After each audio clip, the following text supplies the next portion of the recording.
Time शिक्षण में बसे सभी बच्चों को गुड मॉर्निंग।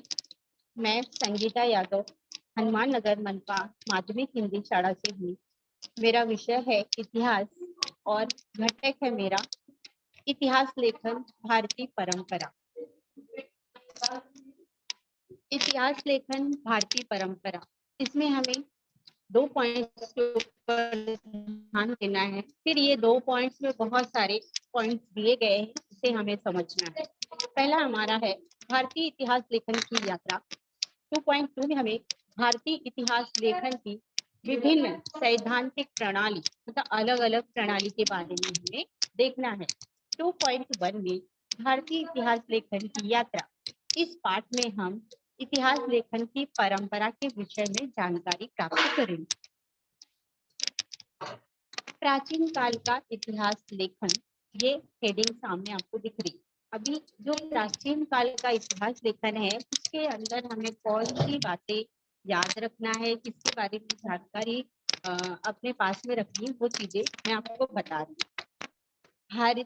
प्राचीन भारत में जो पूर्वज के पराक्रम, जो पूर्वज होते थे उनके पराक्रम, देवी देवताओं की परंपराएं, सामाजिक परिवर्तन आदि की स्मृति केवल मौखिक परंपरा द्वारा संरक्षित की जाती थी। मतलब वो मौखिक रूप में ही रखा जाता था। हड़प्पा संस्कृति में,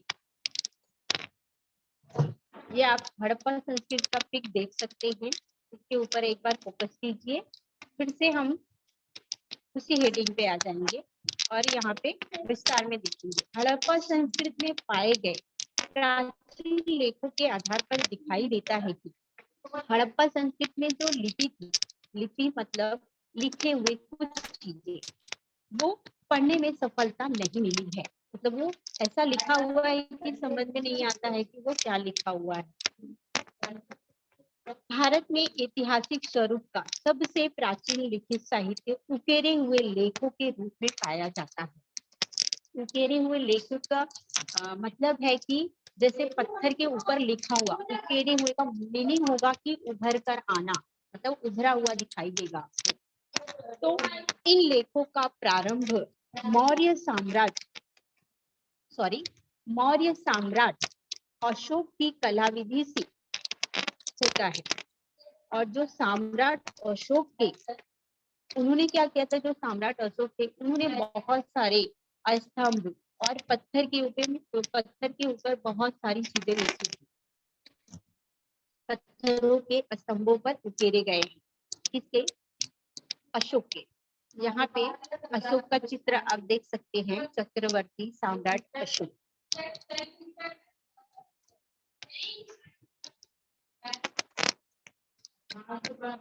पहली शताब्दी से धातु के सिक्के, मूर्ति, शिल्प, ताम्रपत्र आदि उकेरे गए लेख प्राप्त होने लगे। महत्वपूर्ण ऐतिहासिक जानकारी प्राप्त होती है। राजाओं की कला विधि, वंशावली मतलब उनका जो वंश होता है, राज्य विस्तार, तत्कालीन गतिविधियां, तत्कालीन सामाजिक ढांचा, बनावट, जलवायु, आकाल जैसे महत्वपूर्ण घटकों की जानकारी प्राप्त होती है। अभी मैं आपको देखो, जो सम्राट अशोक थे उन्होंने ऐसे पत्थरों पे। हेलो। हाँ सर। मैडम स्क्रीन बड़ा कीजिए ना, बहुत छोटा हो गया है स्क्रीन। सर हाँ ठीक है मैडम, ओके। तो जो सम्राट अशोक हैं, उन्होंने देखो यहाँ शिलालेख पे लिखा, मतलब लिखे हुए, उकेरे हुए मतलब देखो उभर के ये चीजें दिख रही है हमको। अशोक के स्तंभ लेख, देखो ये भी आपको दिखाई दे रहा है कि मतलब दिखाई दे रहा है कुछ लिखा हुआ चीजें इस पे है। ये पत्थर का बना हुआ है बेटा, ये भी देखो पत्थर का ही है, अशोक के शिलालेख। अब यहाँ पे जो पिक्चर आपको दिख रही है, इसमें धातु के सिक्के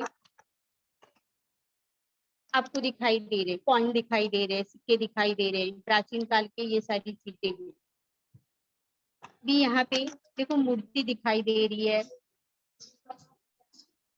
मतलब बड़ी बड़ी हवेली दिखाई दे रही है। तो ये सब उस समय की बनी हुई चीजें हैं, प्राचीन समय की। और ये जो आपको दिखाई दे रहा है, ये इसे ताम्रपत्र कहेंगे। आपके टेक्स्ट बुक में दिया हुआ है, ये पेज नंबर 7 पे साइड में ब्लैक कलर का आपको दिया हुआ है। उस पे देखो वो सारी चीजें लिखी हुई है। तो यहाँ पे आपको दिखा रहा है कि इस तरह से ताम्रपत्र पे चीजें लिखी हुई है, बनावट है। आप देख सकते हैं इसे, ये इसे कहते हैं ताम्रपत्र। उसके बाद प्राचीन भारतीय साहित्य में पुराने समय में रामायण, महाभारत, महाकाव्यों, पुराणों में जैन, ये देखिए जैन से संबंधित यहाँ पे मूर्ति है। बौद्ध धर्म ग्रंथों के अतिरिक्त भारतीय ग्रंथकारों द्वारा लिखित ऐतिहासिक स्वरूप का साहित्य हमें प्राप्त होता है। अभी हम आगे देखेंगे भारतीय इतिहास लेखन की यात्रा में। भारतीय इतिहास लेखन की यात्रा में प्राचीन कालखंड के राजाओं के चरित्र, राजवंशों का इतिहास बनाने वाला लेखन महत्वपूर्ण चरण है। इसमें एक कवि का नाम है बाणभट्ट कवि। उन्होंने हर्षचरित नामक एक ग्रंथ लिखा है, चरित्र ग्रंथ लिखा था।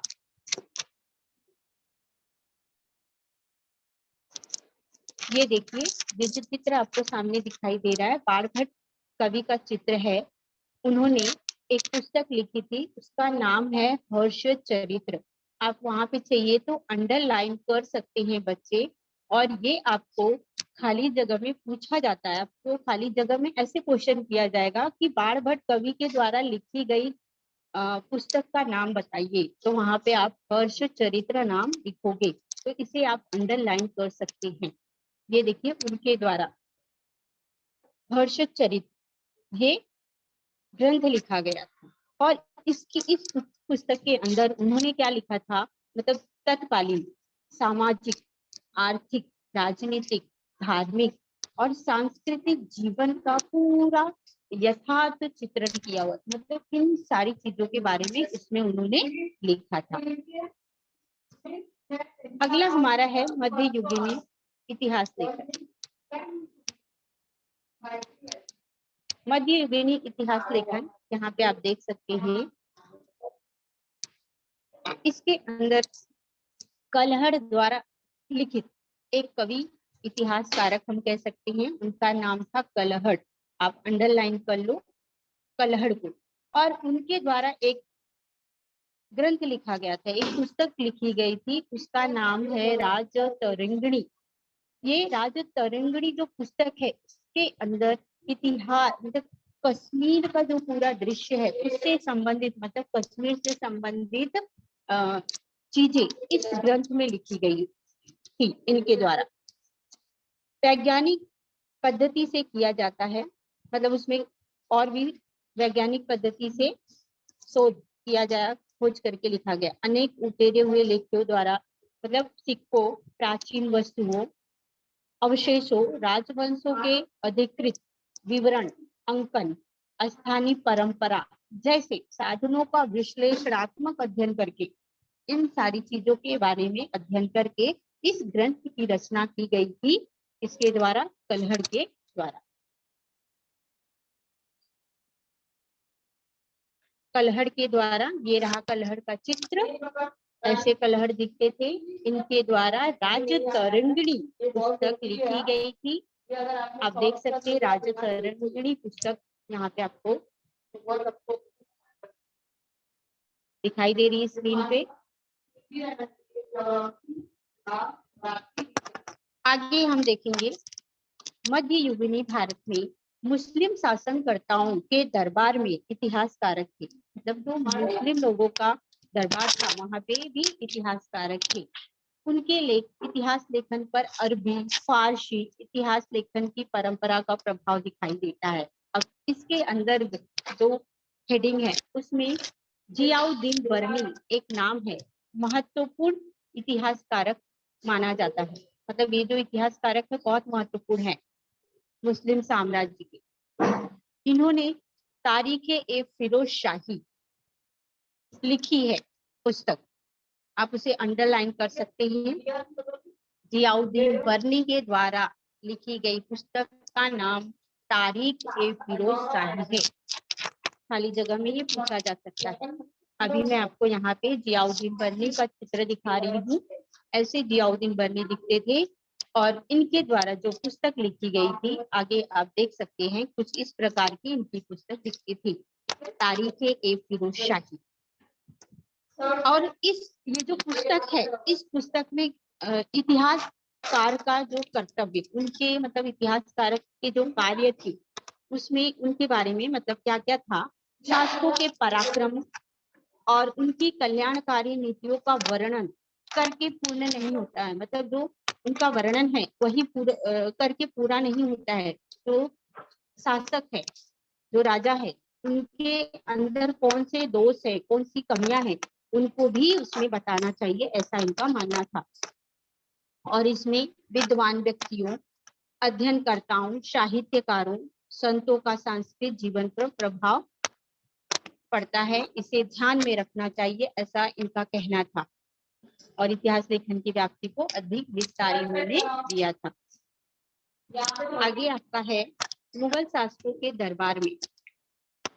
इतिहासकार के लेखन में शासकों की स्तुति और उनके प्रति निष्ठा व्यक्त करने को विशेष महत्व प्राप्त है। इसके अतिरिक्त उनके द्वारा किए गए वर्णन में सटीक काव्य छंद, सुंदर चित्रों का अंतर्भाव करने की प्रथा प्रारंभ है। अब यहाँ पे आपको महत्वपूर्ण चीज जो है वो है बाबर। अब हमें इसके अंदर बाबर के बारे में जानकारी प्राप्त करना है और इनके बारे में आप अच्छे से समझो और यहाँ पे आप बाबर को अंडरलाइन करो। इनके द्वारा जो भी पुस्तक लिखी गई है, बाबर का आत्मचरित्र अंडरलाइन करो सभी बच्चे। तुझके ए बाबरी, बाबर के द्वारा कौन सी पुस्तक लिखी गई थी? तुजुक ए बाबरी, ये पुस्तक उनके द्वारा लिखी गई थी। अब इस पुस्तक के अंदर उन्होंने क्या लिखा था? जो बाबर थे वो अलग अलग देशों की उन्हें घूमने की आदत थी, मतलब वो अलग अलग देशों में जाते थे, वहां से जानकारी इकट्ठा करते थे, अनेक प्रदेशों की यात्रा करना और उन प्रदेशों का, उन शहरों का वर्णन, वहां की स्थानीय अर्थव्यवस्था, प्रथाएं, वनस्पति आदि का उन्होंने सूक्ष्म निरीक्षण किया था। मतलब बहुत बारीकी से उसका निरीक्षण किया था और वे सारी चीजें उन्होंने, ये रहा बाबर का चित्र। तो इन्होंने क्या किया था? तुझके ए बाबरी जो पुस्तक लिखी थी उसमें ये सारी चीजें उन्होंने लिखी थी।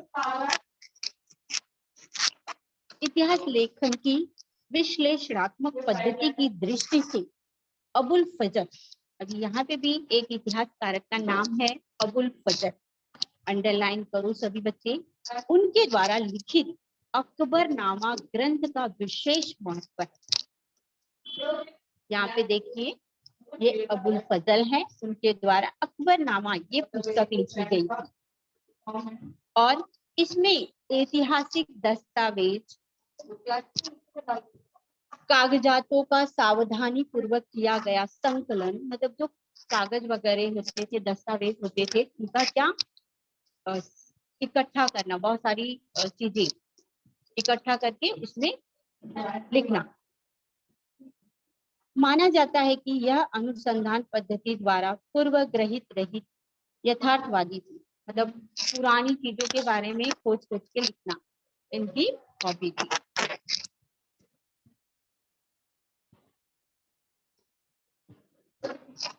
अभी आगे है, ऐतिहासिक साहित्य में बखर एक महत्वपूर्ण प्रकार है। अभी यहाँ पे आप बखर को अंडरलाइन करो और बखर से संबंधित आपको क्वेश्चन आता है, इम्पोर्टेंट है, आप यहाँ पे IMP लगा सकते हैं। बखर के बारे में आपको खोपड़ी पूछा जाता है। बखर बखर के बारे में आपको बड़े बड़े क्वेश्चन भी आते हैं, 3 मार्क्स के लिए, 2 मार्क्स के लिए, तो आप ध्यान से देखना इसे। जो बखर होती है ये भी एक पुस्तक है और इसमें बखर के अंदर वीरों की शौर्य गाथा का बखान होता है। अब बखर क्या होता है, उसके अंदर क्या लिखा जाता है, ये सारी चीजें आप अच्छे से ध्यान से सुनो। बखर में वीरों के शौर्य गाथा का बखान ऐतिहासिक गतिविधियों, जो युद्ध होते थे, महापुरुष के चरित्र के विषय में किया गया, यहाँ पे लिखने और पढ़ने को मिलता है। मतलब इन जो मैंने अभी नाम पढ़े, वीरों की शौर्य गाथा, ऐतिहासिक गतिविधि, युद्ध, महापुरुषों के चरित्र, इन सभी के बारे में आप बखर में जानकारी प्राप्त कर सकते हैं। जो बखर है वो अलग अलग प्रकार की बखरे हैं। इसमें मराठी भाषा में विभिन्न प्रकार की बखरे उपलब्ध है। मराठी जो भाषा है उसमें अलग अलग बखरे उपलब्ध है। तो पहली बखर है सभासद की बखरी। मैं पहले आपको पढ़ के बता रही हूँ, फिर इसका चित्र दिखाऊंगी। सभासद की बखर जो है, पहली हो गई छत्रपति शिवाजी महाराज की बखर, कृष्णाजी अनंत सभासद की बखर। ये बखर है, इसमें शासन काल की जानकारी प्राप्त होती है। इसके अंदर किसकी जानकारी होती है? शासन काल की जानकारी प्राप्त होती है। उसके आगे है भाऊ साहबांची बखर। भाऊ साहब की बखर जो है उसमें पानीपत के युद्ध का वर्णन मिलता है। जो पानीपत का युद्ध हुआ था उसके बारे में जानकारी मिलती है। पानीपत की बखर नामक स्वतंत्र बखर लिखी गई थी। किनके द्वारा? ये जो बखर लिखी गई थी भाऊ साहब के द्वारा लिखी गई थी। अब यहाँ पे मैं आपको पहली बखर है भारतीय प्रशासनाची, मतलब वही सभासद की बखर, शिव छत्रपतींचे चरित्र, मतलब जो छत्रपति शिवाजी महाराज के द्वारा बखर लिखी गई है, ये है, ये भी शिवाजी महाराज के द्वारा। भाऊ साहबांची बखर, जो भाऊ साहब के द्वारा पानीपत के युद्ध के बारे में पूरी जानकारी लिखी गई है, वो भाऊ साहब के द्वारा लिखी गई है इस पुस्तक में। पानीपत की बखर। होलकरांची कैफियत, ये भी बखर से ही संबंधित है। इसमें होलकरों का घराना, होलकर एक निवास, मतलब नगर के निवासी थे, रहने वाले लोग थे, उनके बारे में, इसके बारे में इसमें लिखा हुआ मिलता है। बखरों के चरित्रात्मक, वंशानु चरित्रात्मक, वर्णात्मक, आत्मचरित, राजनीति पर जैसे अनेक इसमें जानकारी मिलती है। आगे का हमारा हेडिंग है आधुनिक कालखंड का इतिहास लेखन और अंग्रेजों का इतिहास कालखंड। अब यहाँ से अंग्रेजों से भी संबंधित इतिहास काल शुरू होता है। इसमें जो है 20वीं शताब्दी में अंग्रेजों के शासनकाल में भारतीय पुरातत्व अध्ययन को प्रारंभ हुआ और इसमें भारतीय पुरातत्व सर्वेक्षण विभाग के प्रथम महानिर्देशक जो थे अलेक्जेंडर कर्निंगहैम थे। यहाँ पे अलेक्जेंडर का आप चित्र देख सकते हो, आपके टेक्स्ट बुक में भी दिया गया है। उन्होंने क्या किया, प्राचीन स्थलों का उत्खनन किया और उसमें प्रमुख बौद्ध ग्रंथों में उल्लेखनीय स्थानों पर ध्यान केंद्रित किया। आगे चलकर जॉन मार्शल, आपको आगे जो चित्र दिख रहा है जॉन मार्शल का है, उन्होंने क्या किया कि हड़प्पा संस्कृति की खोज हुई और यह सिद्ध हुआ कि भारतीय संस्कृति का इतिहास जो है ईसा पूर्व 3रे सहस्त्र, मतलब 1000 से संबंधित है तथा उसके पूर्व तक भी पहुंच सकता है। मतलब ये इसके बारे में उन्होंने जानकारी प्राप्त की। भारत में आए हुए अनेक अंग्रेज अधिकारियों ने भारतीय इतिहास के संबंध में लेखन किया। मतलब जो अंग्रेज अधिकारी आए, भारतीय इतिहास के संबंध में लेखन किया। उनके द्वारा किए गए लेखन पर अंग्रेजों की उपनिवेशवादी नीतियों का प्रभाव दिखाई देता है। उसके बाद James Mill, Marshall, John Marshall का चित्र स्क्रीन पे दिख रहा है आपको। अभी यहाँ पे जेम्स मिल, ये हमें देखना है। जेम्स मिल ने इनके द्वारा लिखित the history of British India, ये ग्रंथ प्रकाशित है। इस ग्रंथ में 3 खंड किए गए थे। अंग्रेज इतिहासकार द्वारा भारतीय इतिहास पर लिखा गया यह प्रथम ग्रंथ है, तो पहला ग्रंथ है।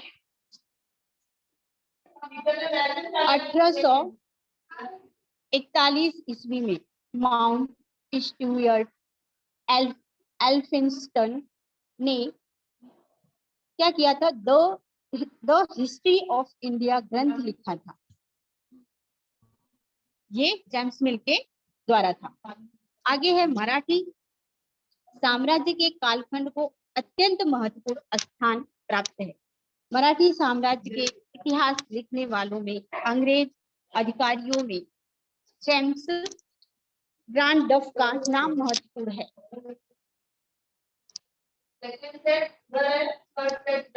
ये रहे उनका पिक, जेम्स ग्रांड डफ। आपके टेक्स्ट बुक में ग्रांट भी दिया है इनका नाम, तो दोनों एक ही है। इनके द्वारा कौन सी पुस्तक लिखी गई थी या ग्रंथ लिखा गया था, उसका नाम है द हिस्ट्री ऑफ मराठाज। इन्होंने मराठी से संबंधित ग्रंथ लिखा था। इसके 3 खंड किए गए थे और इसमें इतिहास को हीन मानने की प्रवृत्ति, मतलब जो इतिहास है उसको हीन मानने की जो प्रवृत्ति अंग्रेज अधिकारियों में पाई जाती थी, यही प्रवृत्ति ग्रांड डफ के लेखन में भी स्पष्ट रूप से दिखाई देती है। ऐसी ही प्रवृत्ति, एक मिनट, हाँ, ऐसी ही प्रवृत्ति इस लेखन में दिखाई देती है। डफ के इतिहास में पाए गए दोषों को 19वीं शताब्दी में नीलकंठ, जनार्दन, कीर्तन और राजवाड़े ने उद्घाटित किया।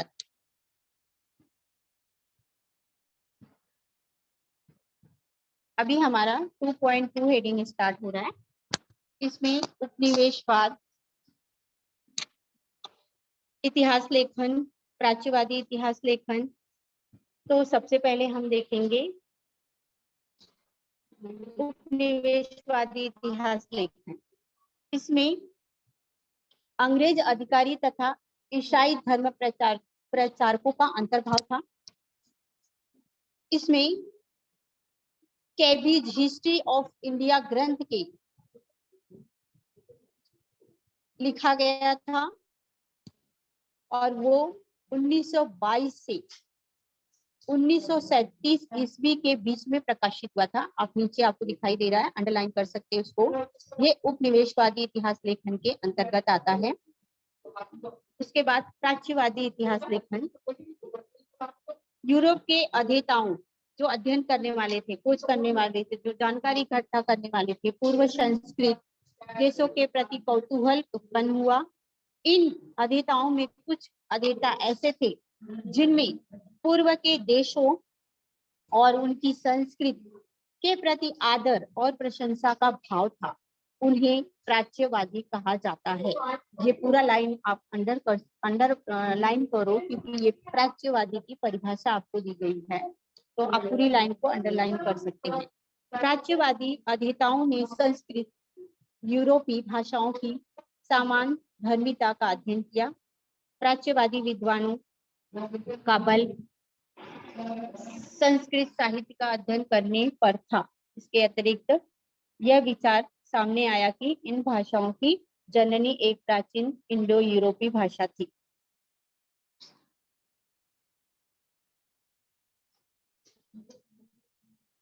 आगे है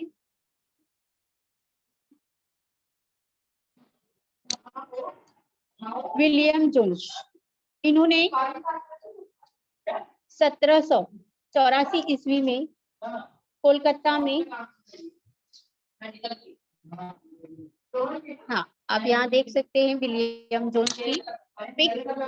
इन्होंने क्या किया था, 1784 ईस्वी में कोलकाता में एशियाटिक सोसाइटी की स्थापना की थी। 15 जनवरी को इनके द्वारा की गई थी।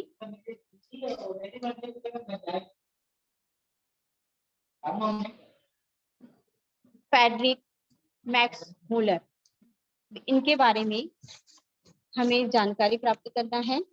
इन्होंने जो है हितोपदेश का एक ग्रंथ लिखा था और वो जर्मन भाषा में लिखा था। तो पूरा देख रहे हैं तो आप यहाँ देख सकते हैं, यहाँ से जर्मन भाषा में इसका अनुवाद किया था। साथ ही the sacred book of the history इस नाम से 50 खंडों का संपादन किया था। ये मतलब इन्होंने ऋग्वेद का संकलन करके, मतलब ऋग्वेद से संबंधित बहुत सारी चीजों को एकत्रित किया था का काम इन्होंने किया था। 6 खंडों में प्रकाशित किया था ऋग्वेद ग्रंथ का। जर्मन भाषा में इन्होंने अनुवाद भी किया था। कौन? Friedrich Max Muller. उसके आगे आपको राष्ट्रवादी इतिहास लेखन। राष्ट्रवादी इतिहास लेखन इसने 19वीं 20वीं शताब्दी में अंग्रेज शिक्षा प्रणाली में शिक्षित भारतीय इतिहासकारों भारत के प्राचीन के प्रति गौरव का भाव, भारतीयों के आत्मसम्मान को जागृत करने की ओर इनका क्या था? झुकाव था। महाराष्ट्र में किए गए राष्ट्रवादी इतिहास लेखन में विष्णु शास्त्री चिपुलकर जी से प्रेरणा प्राप्त हुई। उन्होंने भारत के प्रति पूर्वाग्रह रहित दूषित अंग्रेज अधिकारियों द्वारा लिखित इतिहास का विरोध किया था।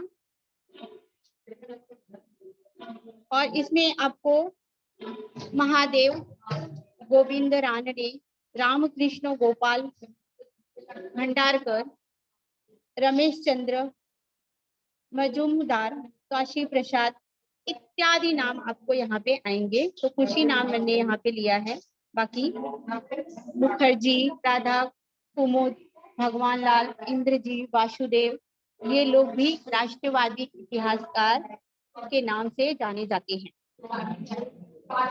उसके बाद वी का राजवाड़े। वी का राजवाड़े ये जो इतिहासकारक थे, इन्होंने भाषा विज्ञान, व्याकरण, मराठी भाषा में लेखन करने वाले इतिहासकार के रूप में प्रचलित हैं।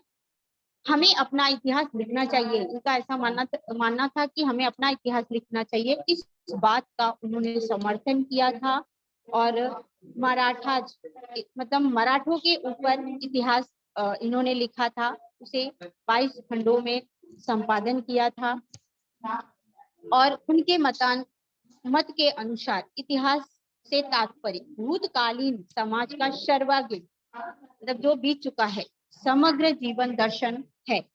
इसमें केवल राजनीतिक गतिविधियां और सत्ता उलट करने के लिए षड्यंत्र, युद्धों की वास्तविकता इत्यादि दिखाई देता है। वास्तविक मूल कागजातों, पत्रों, दस्तावेज के आधार पर इतिहास लिखा जाता है, ऐसा इनका मानना था।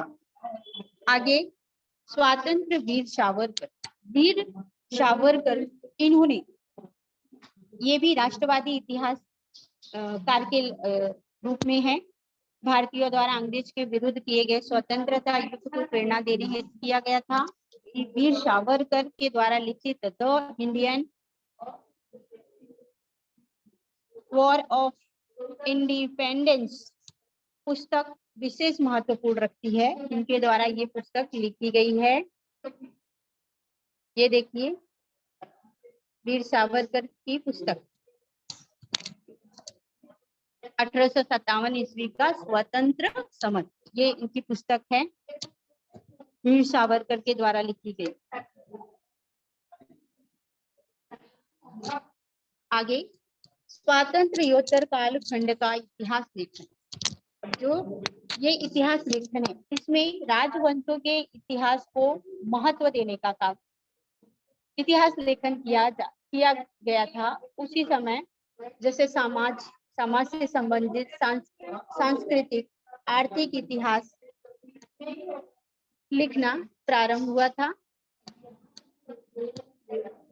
और इसमें समाज विज्ञान, अर्थव्यवस्था, राजनीतिक प्रणाली, धार्मिक विचारधाराएं, सांस्कृतिक पहलू जैसे विषयों के इतिहास का अध्ययन करने की आवश्यकता जो थी विचारकों को अनुभव होने लगी। मतलब इसके ऊपर और भी विचार करके वो लिखा जाना चाहिए। 3 नवीन वैचारिक धाराएं दिखाई देती हैं इन्हीं के द्वारा। तो एक है मार्क्सवादी इतिहास, आप देख सकते हो 3 दिया है पॉइंट। मार्क्सवादी इतिहास, उपेक्षितों का इतिहास और स्त्रीवादी इतिहास। अभी हमें ये 3 पॉइंट देखना है, मार्क्सवादी इतिहास, उपेक्षितों का इतिहास और स्त्रीवादी। मार्क्सवादी इतिहास, मार्क्सवादी इतिहास जो इसके अंदर आर्थिक व्यवस्था में उत्पादन के साधनों, पद्धति, उत्पादन प्रक्रिया, मानवीय संसाधनों के ऊपर विचार किया गया। सामाजिक घटना का सामान्य लोगों पर क्या प्रभाव पड़ता है इसका भी विश्लेषण किया गया मार्क्सवादी इतिहास के अंतर्गत। ये महत्वपूर्ण सूत्र है। और मार्क्सवादी इतिहासकारों ने जाति व्यवस्था में होते गए परिवर्तन का अध्ययन किया था। यहाँ पे आप चित्र देख सकते हो दामोदर कोसंबी। दामोदर कोसंबी ने जो क्या किया था कि जो जाति व्यवस्था थी उसमें जो परिवर्तन हो रहा था उनका अध्ययन किया था और सामाजिक घटना का सामान्य लोगों पर क्या प्रभाव पड़ता है, उत्पादन प्रक्रिया, मानवीय संबंधों का विचार केंद्र करके उन्होंने एक पुस्तक लिखी थी दामोदर जी ने। उसका नाम है प्रिमिटिव कम्युनिज्म टू स्लेवरी। ये पुस्तक इन्होंने लिखी थी और इसके अतिरिक्त इनके सहयोग के लिए मार्क्सवादी इतिहास में इनका सहयोग करने के लिए और भी लोग इनके साथ में थे। उनका नाम आपके टेक्स्ट में है, कामरेड श्रीपाद अमृत डांगे, राम शरण शर्मा, कामरेड शरद पाटिल आदि का योगदान बहुत बहुत ही महत्वपूर्ण है इसके अंदर। मार्क्सवादी इतिहास लेखन के अंतर्गत अभी उपेक्षितों का इतिहास। उपेक्षितों के इतिहास में आपको महात्मा ज्योतिराव फुले के बारे में देखना है। इन्होंने क्या किया था उपेक्षितों के लिए, मतलब महात्मा फुले ने एक गुलामगिरी पुस्तक लिखी थी। गुलामगिरी पुस्तक के अंदर क्या लिखा गया था वो चीज आप समझिए। अति क्षुद्रों का इतिहास नए सिरे से खोलकर दिखाया गया था। मतलब जो छोटी जाति के लोग रहते थे उसका जो लोग अनादर करते थे उनके बारे में इन्होंने इसमें लिखा है। धर्म के नाम पर नारी शूद्रों तथा अति शूद्रों के साथ होने वाले शोषण की ओर इन्होंने अपना ध्यान केंद्रित किया था और एक गुलाम की पुस्तक लिखी थी और इस पुस्तक में उन्होंने सारी बातें लिख डाली थी। उसके आगे आपको डॉक्टर बाबा साहेब अम्बेडकर का चित्र दिखाई दे रहा है। डॉक्टर बाबा साहब अम्बेडकर का बड़ा ही योगदान था किस कहाँ पे, दलित वर्ग के से संबंधित, मतलब भारत के सांस्कृतिक एवं राजनीतिक निर्माण में दलित वर्ग का बहुत बड़ा योगदान है। भारत के उपनिवेशवादी राष्ट्रवादी इतिहास में इनकी उपेक्षा की गई थी। अब डॉक्टर बाबा साहेब अम्बेडकर ने भी बहुत सारी पुस्तकें लिखी थी। इसमें से आपको 2-3 पुस्तकों का नाम यहाँ पे टेक्स्ट बुक में दिया गया है, बाकी आप देख सकते हैं बहुत सारी पुस्तकें हैं। शूद्रों की खोज, भारत का संविधान इत्यादि लिखा था। लेकिन आपके टेक्स्ट बुक में आपको 2 ही चीज देखना है। वो पुस्तक का नाम है who were the Shudras the untouchables ग्रंथ। ये 2 पुस्तक इन्होंने यहाँ पे स्त्रीवादी इतिहास में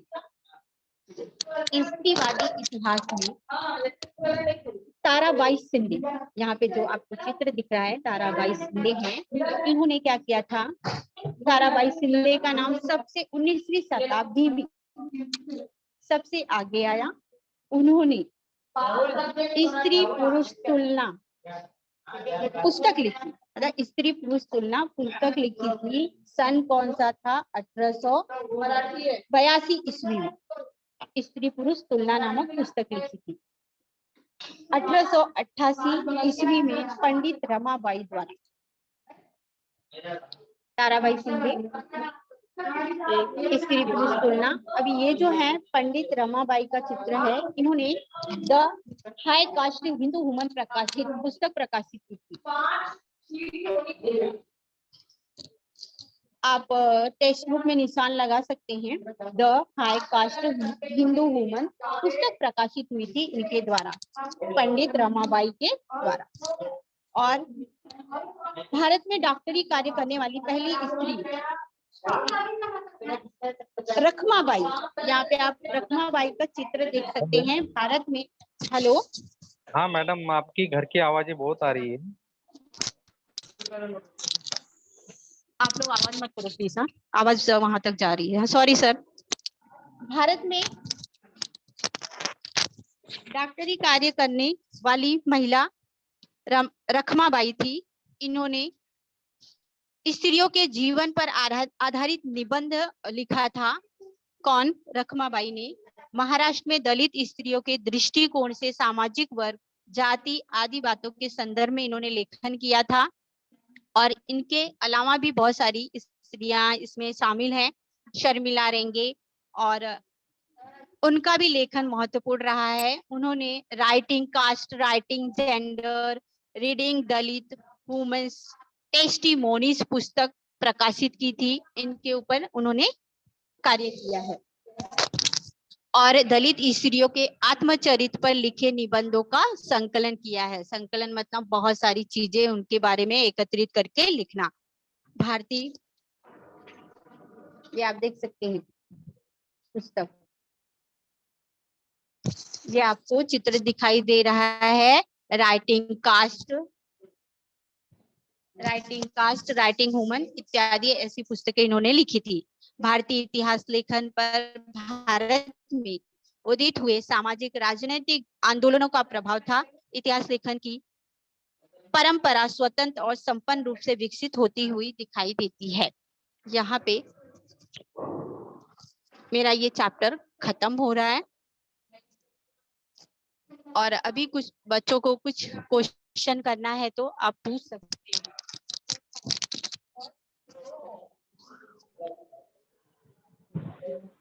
हेलो। हाँ सर, बोलिए। हाँ बच्चों, आपको कुछ क्वेश्चन पूछना है तो आप पूछ सकते हो।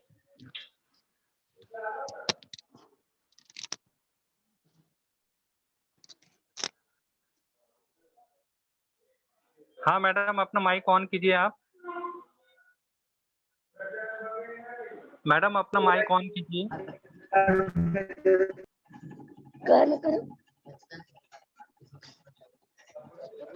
हाँ बच्चों पूछो। इस टॉपिक से संबंधित कोई भी क्वेश्चन है तो आप लोग पूछ सकते हो। हाँ पूछिए बच्चों, अपना माइक ऑन कीजिए और क्वेश्चन पूछिए। जिनको क्वेश्चन पूछना है वो अपना माइक ऑन करो, बाकी सब अपना माइक बंद रखो।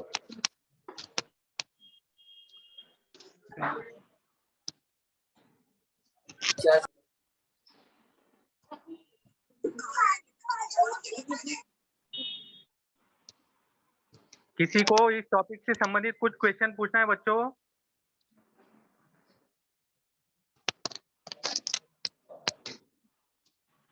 इस टॉपिक से संबंधित कोई क्वेश्चन पूछना है आपको?